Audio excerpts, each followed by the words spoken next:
Hi, welcome back to my channel. I'm Marta. In case you're new here, thanks for tuning in. And if you're not new here, if you've watched some of my videos before, welcome back. Today I'm going to take a look at my liquid asset portfolio with Vanguard, InvestEngine, and my two disastrous portfolios with Trading 202 and Freetrade. Last time, 3 months ago, I did a small experiment and I actually looked at my portfolio with Vanguard, so my biggest portfolio as a whole, instead of splitting it in two, so into ISA and SIPP, and that seems to work and saved a bit of time in terms of watch time, something that no YouTuber ever wants, but time is precious, so why would I waste your time and my time? Let's continue with that format and take a look at the whole portfolio. Again, some renovation work in the background. I'm ready, hope you're ready too. Let's start. The first one today is InvestEngine.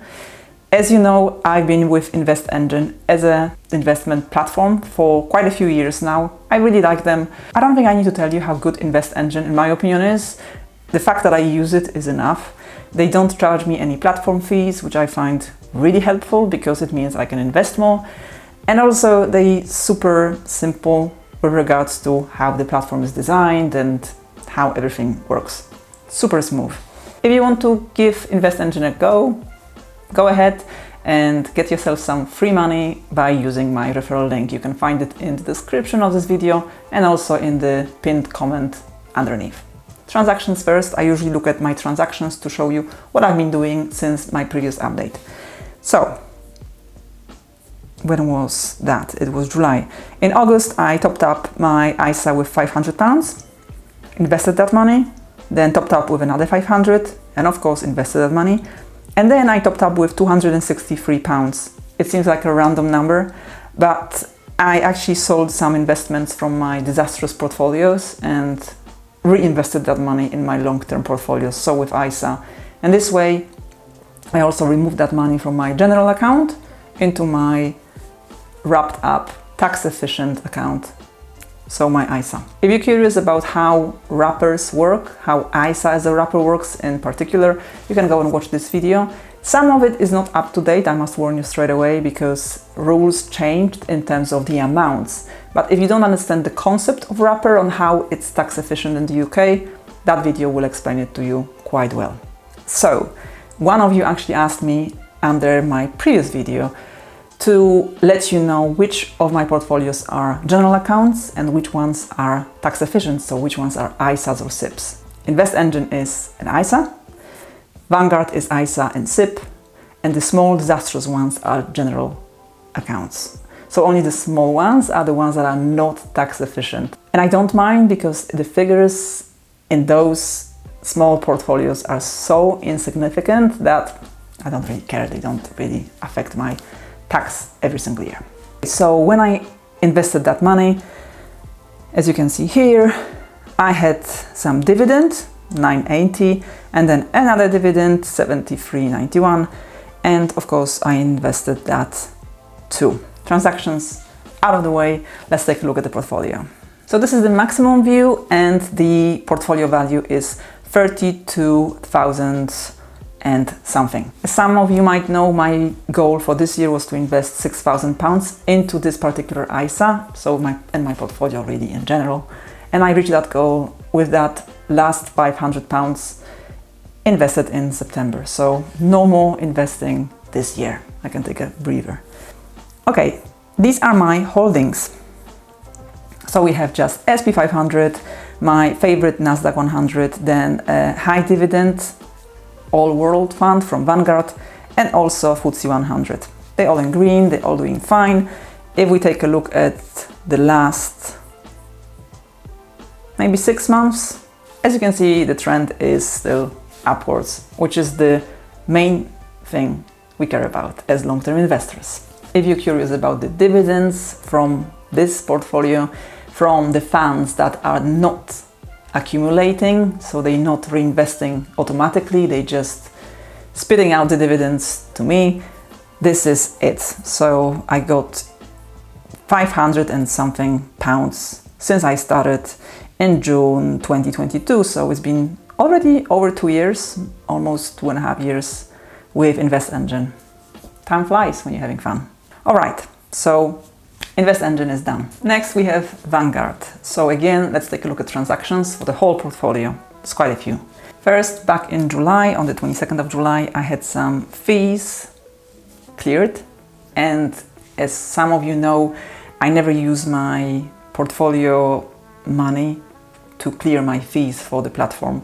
I just have them set as direct debit from my current account, so I don't, lose that money towards fees. If I can outsource some of those fees and cover them in my day-to-day life, I just do that.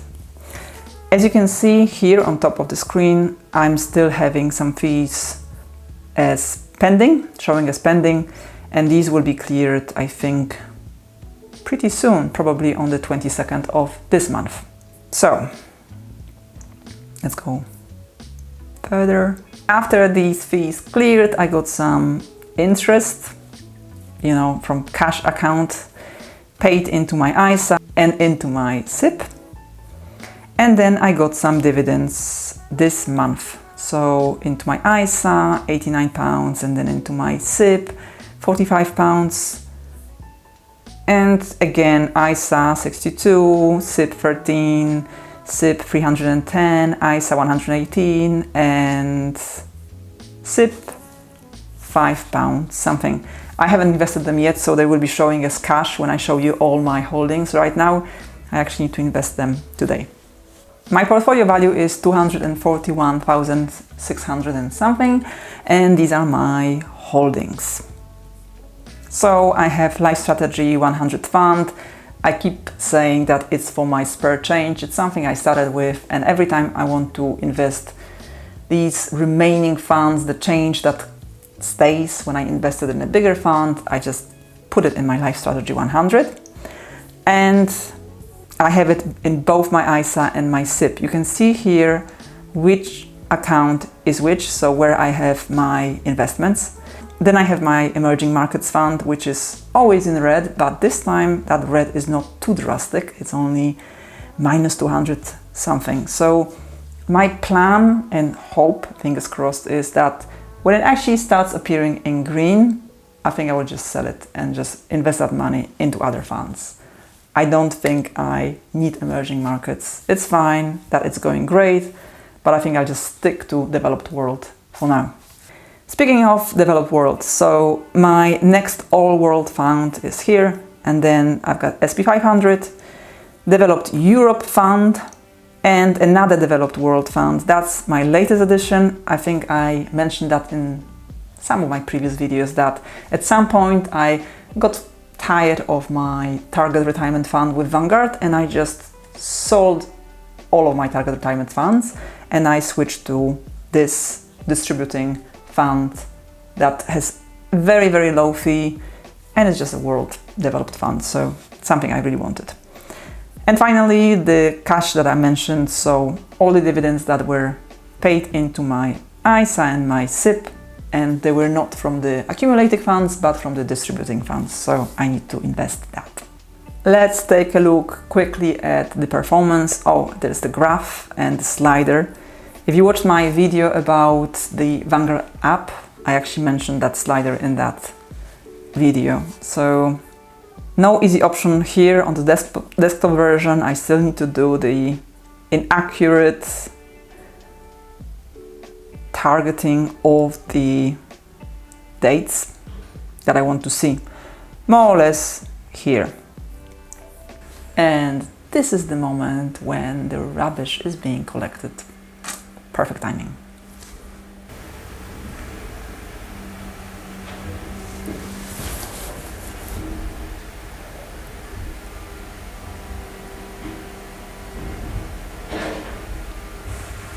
You won't believe it, but I actually had a dumpster outside, and I went to take a break, and somehow in the middle my microphone switched off, and I recorded the whole video, everything, without voice. So now I need to re-record it. Fantastic, my energy will be like down. Anyway, I think I was on the graph and I was moaning about the graph. So now I'm going to show you my calculations. So all the fees that ever have been charged by Vanguard, and also stuff like dividends, gross interest, current investment value, gain loss, cash paid in and cash withdrawals. So all the numbers are here since the very beginning of my investing with Vanguard. Next comes the most, in my opinion, transparent view, so the calculations, month by month calculations. And as you can see here, this was back in July, and now we're here in October. The last tab to show you my favorite tab, so my most graphic, best looking tab is the Insights tab. This is the product type I currently own. As you can see, almost all of it is equity. My top 8 geographical regions, top 10 investments, sector allocation, and performance over the last 3 months. So exactly something that we're most interested in. So next comes my disastrous portfolio with Trading 212. And once again, if you want to give Trading 212 a go, more noise, sorry about this, but that's city living for you. And get yourself a free share. Who knows, that share could be quite valuable. You can use my referral link in the description of this video or pinned in the comment section. I like Trading 212 too, by the way, it's a good platform. I wouldn't recommend it otherwise. So the portfolio value is £156 and something, and of course everything is in red. As I mentioned before, I sold off some investments, the ones that were in green, and I invested that money into my ISA with InvestEngine.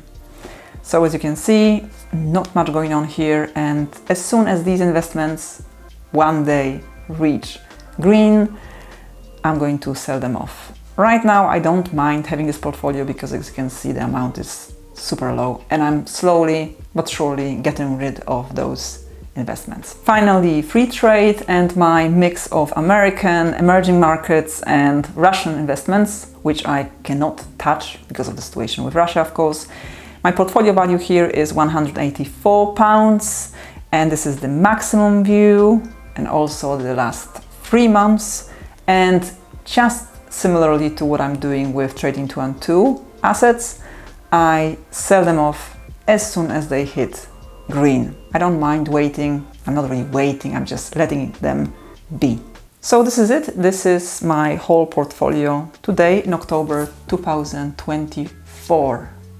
It's a special month because exactly on this day, 5 years ago, I bought my first fund with Vanguard. It wasn't my first investment ever, but it was the time when I decided to take the big step of investing my savings at that time, because I was accumulating savings and not really being too confident about investing, and taking a huge step towards my financial freedom.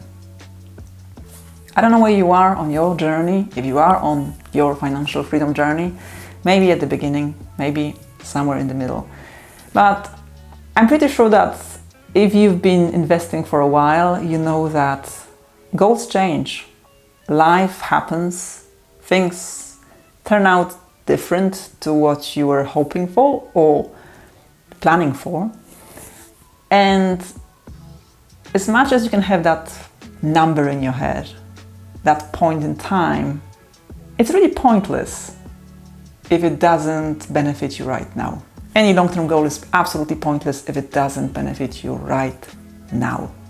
Because all we have is today, tomorrow is just an idea. So as much as I'm really, really grateful to that past me for taking that step and making all these sacrifices, because let's face it, there are sacrifices. You need to put extra hours of work in, you need to miss out on certain events or certain pleasure in life to get where you want to get.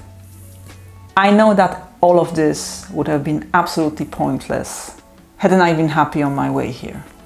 The journey is the most important thing, the process is the most important thing, and no matter how lofty or how small your financial goals are, as long as you're healthy, as long as you live today how you want to live, and your life is full of meaning and satisfaction and joy, and let's face it, love, you're already super rich.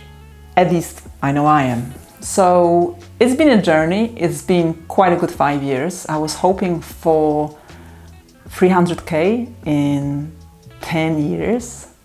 And where am I now? If you watched my previous update, you know that I was hoping for 275 this year. I was hopeful for that, but I was thinking, it's more wishful thinking than actually a possibility. But life is full of surprises, and the markets are definitely full of surprises. And this is where I was 3 months ago, and this is where I am now. So almost there, and who knows, I might hit that goal without too much contribution from my side this year. And again, if all goes well, I will hit my 300K goal next year.